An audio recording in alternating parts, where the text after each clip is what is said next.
Jacob's Room by Virginia Woolf. Chapter 1. So, of course, wrote Betty Flanders, pressing her heels rather deeper in the sand, there was nothing for it but to leave. Slowly welling from the point of her gold nib, pale blue ink dissolved the full stop, for there her pen stuck, her eyes fixed, and tears slowly filled them. The entire bay quivered, the lighthouse wobbled, and she had the illusion that the mast of Mr. Connor's little yacht was bending like a wax candle in the sun. She winked quickly. Accidents were awful things. She winked again.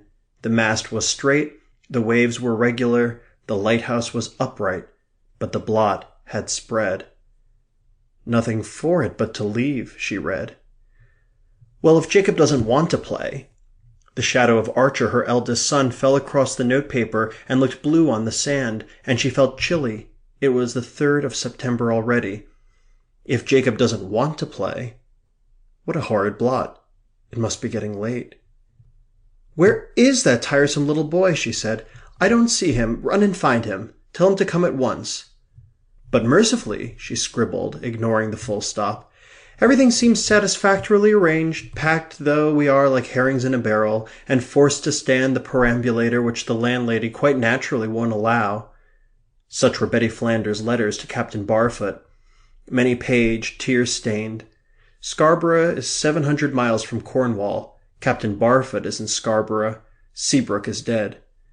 Tears made all the dahlias in her garden undulate in red waves, and flashed the glass house in her eyes, and spangled the kitchen with bright knives, and made Mrs. Jarvis, the rector's wife, think at church, while the hymn-tune played, and Mrs. Flanders bent low over her little boys' heads, that marriage is a fortress, and widows stray solitary in the open fields, picking up stones, gleaning a few golden straws, lonely, unprotected, poor creatures.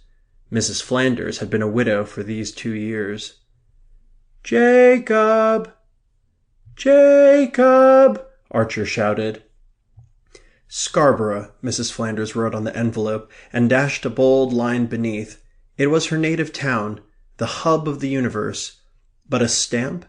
She ferreted in her bag, then held it up mouth downwards, then fumbled in her lap, all so vigorously that Charles Steele in the Panama hat suspended his paintbrush.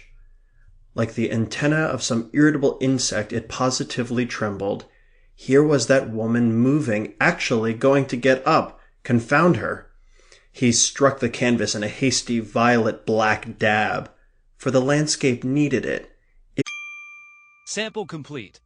Ready to continue?